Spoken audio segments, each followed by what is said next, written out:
Hola, buenas tardes. Buenas tardes. Huguette, Okay. you've had a decades-long career in beauty spanning from L'Oreal, Louis Vuitton, to Palacio de Hierro, and now Ulta Mexico. How have you seen the perception of Mexican beauty in the market change? So first of all, nice to meet you, everyone. And yes, Mexico has a long-standing history in beauty. Major beauty brands and their offices arrived to the country early as 1940s. So shaping generation of consumers that really see the trends, that's happening in the world. We have also a deep-rooted tradition in department stores. So driving back to the mid-19th century. So the consumer is very sophisticated and demanding a lot. For decades, Mexicans aspired to the beauty ideals they saw in advertising. So we try to be blonde and we try to be lighter. So they buy a lot of makeup, several shades lighter than their skin. And it was very, very, very painful, I think.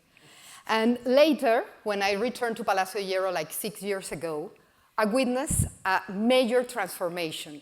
They start embracing authenticity, a broader spectrum of representation, and asking more personalization, innovation, and of course, a lot of experience. Mexicans love experience. And when I was working in France, I saw also Mexicans perceived as a not important market, not a good nationality. And, but now, I think things have changed. We see Mexico as a lot of creativity, and that the people is aware of trends and also very digitally connected. And there are many, many influencers, Anna, that are shaping a little bit the market. So now we are proud to look as we are. And it's very, very important to look this way in Mexico. So we saw a very important opportunity for Ulta to bring this tremendous opportunity of see ourselves as Mexicans.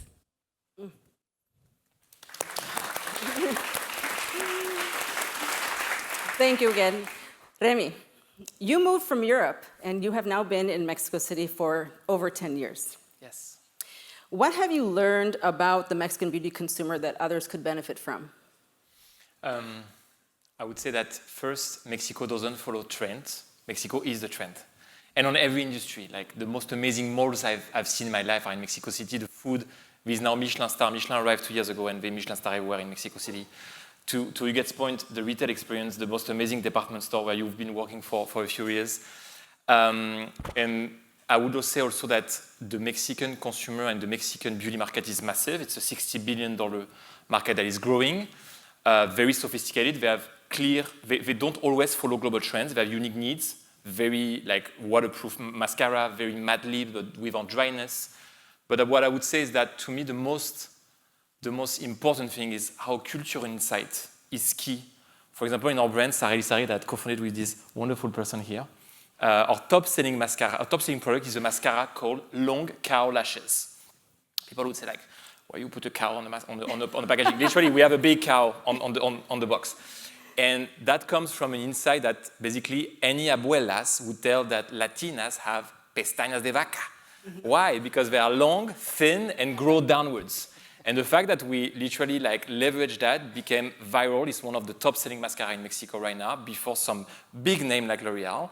And the campaign was Anna, as a little girl, running into the Mexican countryside with her best friend, the cows, and wanted to have those amazing cow lashes. And that, to me, is key, is how like an insight that might not be globally accepted became viral. And now that we launched in the US, even Latinos in the US recognize the fact that pestañas de vacas are everything. Now you know.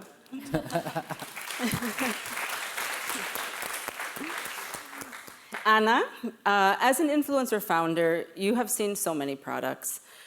What gave you the gravitas and conviction that you could offer something different? Okay, hi everyone.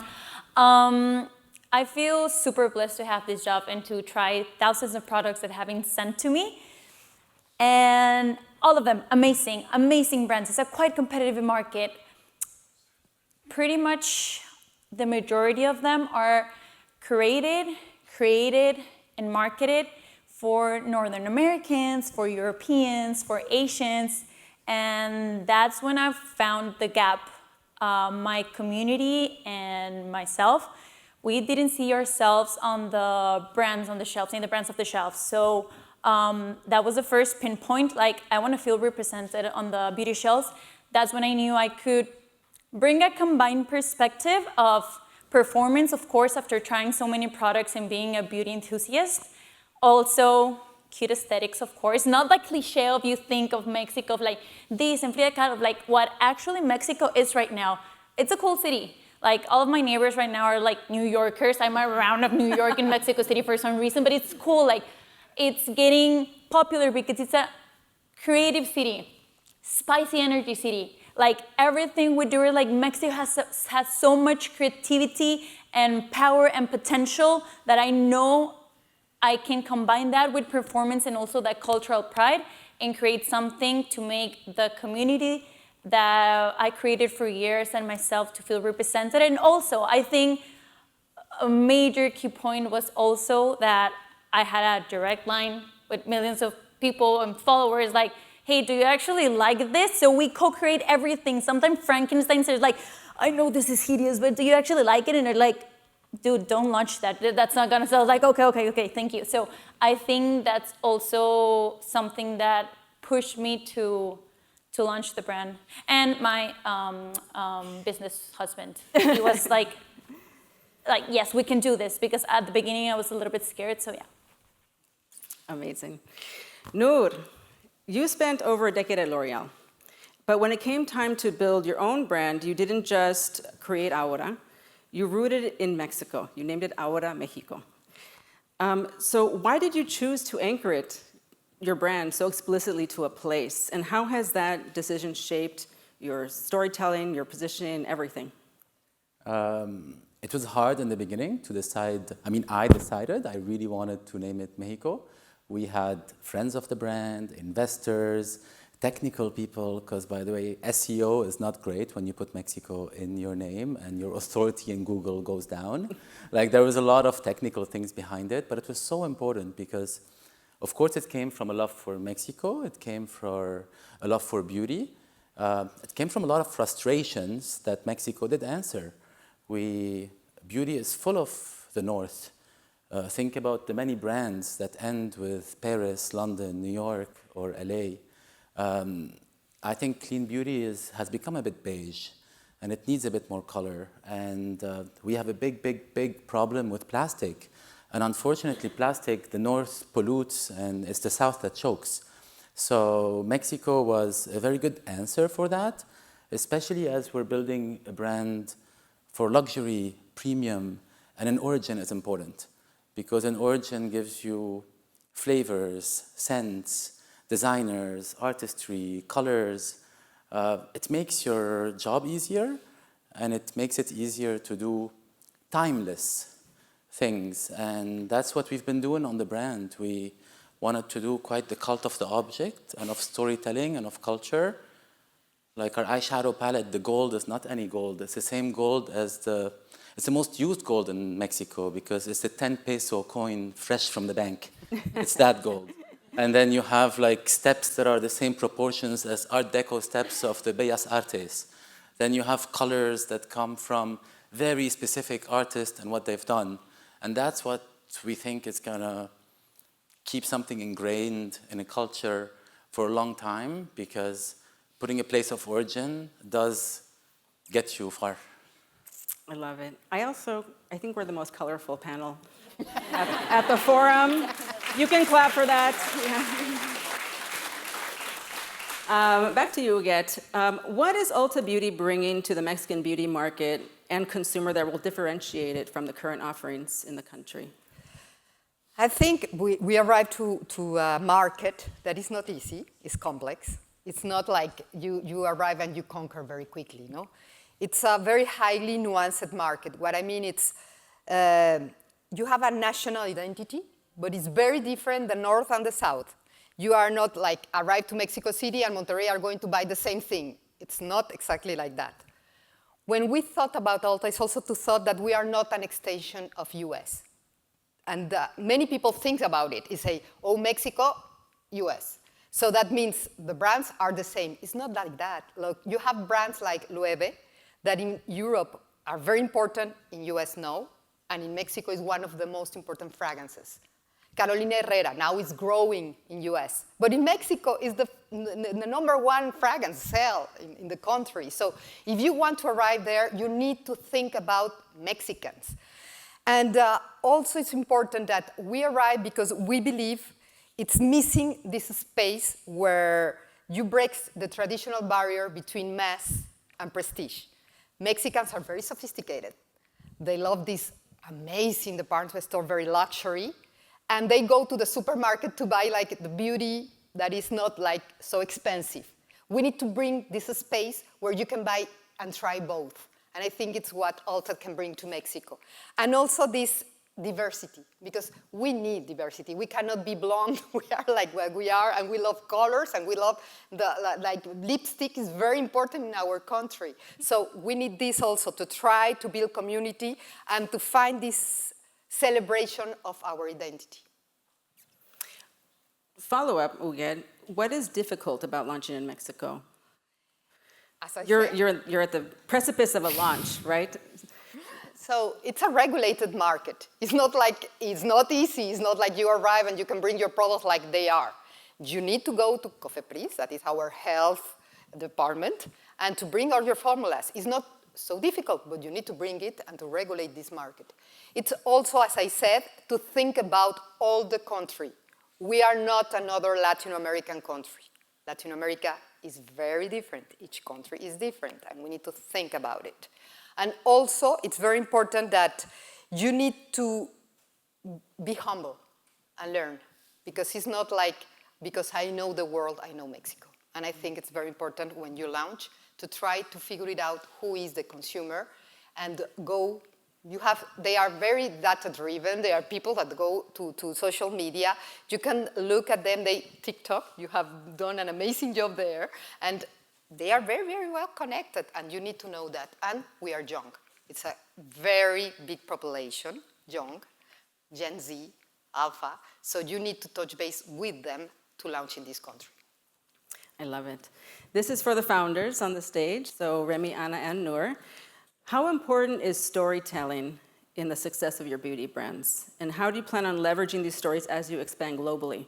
Let's start with Remy. I think, yeah, to this point, we always have to make sure that storytelling is key and cultural insight is key without having some kind of cultural appropriation. And to Huguet's point, some insight might differ from a Mexican in Mexico City than a Mexican in North, than a Latino or a Mexican person that lives in the US. So I would say that how we can work together with the client, in our case, as Anna mentioned, the fact that we co-create everything with our audience, that we show them everything, and on average we gather at least 100,000 people answering surveys on TikTok, on Instagram, will give us that source of truth where, as founder, we might have an idea, but it might be wrong. And I think the Mexican consumer, for the first time, maybe in a long time, want to show that it's an active consumer. They are not just passive waiting for a big company to tell them, buy that. So if we can involve them and make them co-creator of the brand, that's, to me, the ideal path to success. Ana, would you want to add to that?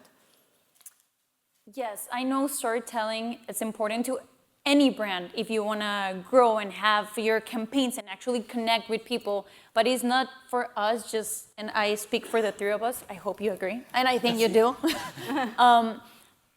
It's not just a marketing tool.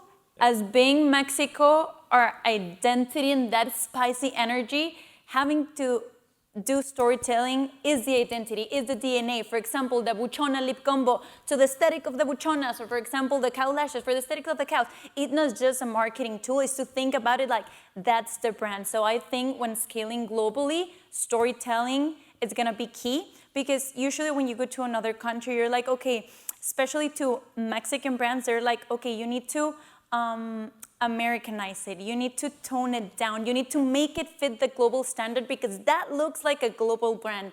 And I think right now, having our storytelling like that it's not to tone it down, it's to actually amplify it and like, this is us and we're loud and this spicy energy, here we go. And if you wanna lean into it, here we are. So I think that's how we're gonna do it. I think so. Noor, do you want to turn that up a notch? Let's turn it up a notch. Well, we're taking it honestly. At the end of the day, I think if you're buying Ahora Mexico, you need to be buying a piece of Mexico. The idea is to also transport you there. And there's no shame in that. That is the market we are in. That is what branding and marketing and luxury does. For a very long time, we've all taken the Parisian beret and La Vie en Rose and the baguette that has appeared in hundreds of brands and hundreds of campaigns and a car driving down the Eiffel Tower. Well, it's time that it drives down the Ángel de la Independencia and that you get stories from somewhere else. And we're putting that storytelling in every aspect we are doing. You get it from the unboxing experience of a product. You get it from the music. We just launched a lip gloss that has 5 different chiles in it. And it's like hot sauce, and it's spicy, and it's going to irritate your lips the good old natural way. And if you want more, just put on some more. And it's called Hot Like Mexico, the whole campaign. And that's what's fun about it. And then we're launching a primer that's anti-pollution, because you know what? CDMX is one of the most polluted cities in the world. So if anyone knows pollution, we do. So I think we want to take storytelling from an insights point of view, but also to bring it to anyone who wants a bit of Mexico right now, and all of the indexes are going in that direction. Every airline in the world has added more flights, and that doesn't happen easily. The amount of brands being exported, the amount of people coming, the inflation that is happening, and how expensive our apartments have become. So more people need to buy stuff from Mexico. Yes. I have tried the lip gloss with 5 chiles, and it is hot. It is not a joke. It is not for the faint of heart. Just follow-up question for you guys. Why do you think a Mexican beauty brand has not scaled globally yet? It takes time, as I said, to recognize ourselves. We were so focused in the external world that now we are focusing ourselves. So this has started with a little bit more like food, because Mexican food is amazing. But has started also with architectural or design, and now it's touching beauty.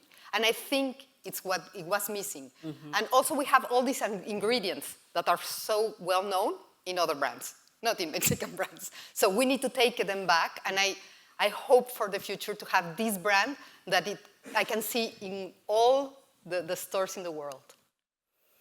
So this is a question now for all of you. We have some time, this is good. Why do you think that so many American and European brands want to launch in Mexico now? And what do they need to resonate with the customer? Noor? Sure. Look, from a data point of view, I think we all just looked at the numbers. Mexico is a growing economy. It's an economy with young people. I think it's quite a sophisticated economy as well that does consume, and does consume in a very diverse way. And Mexico is having a moment. Mexico is having a zeitgeist that is actually given a feedback loop of inspiration. You have a lot of brands like Dior came and did their show in Mexico. There's Latin language is growing. It's no coincidence that I think the most listened to song this year was Bad Bunny, and it was in Spanish.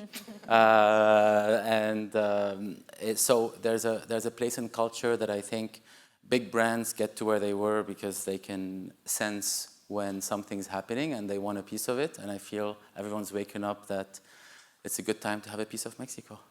It is. And specifically in beauty, Mexicans are buchones. They're like over the top. They like makeup, not like natural makeup. You know what I mean? So I think it's a perfect market for that. It's a combine of economy growing, of being right now the cool city to go to do home office, plus social media, honestly. Like TikTok shop just launched like 3 months ago in Mexico, and it's been a huge success in only 3 months. So I think it's a combination of everything, and that we're bougie. Yeah. Remy, anything to add? I would say that something that you get about why a lot of investors are asking me, but you know, I mean, we could invest in you, but no brand didn't exceed before, so it's going to be risky. But at the same time, it's because no investor invested in us before. And we've been talking about a lot about that. Like sometimes we have to almost hide the fact that we are Mexican. But I think now there is a movement because this global company like Ulta, because Sephora has grown like crazy last year in Mexico, and I think it's the right moment because to that point, I think Mexico is not just a moment, it's a movement. And to me, it's a global source and a long-term source of inspiration. And I hope that us, founders from Mexico, I'm not Mexican, but I feel like Mexican, we're going to show the world that the next LVMH will be from LATAM, ideally from Mexico, and not from Paris or New York. I think that's a perfect way to end. Thank you to my panelists. Thank you.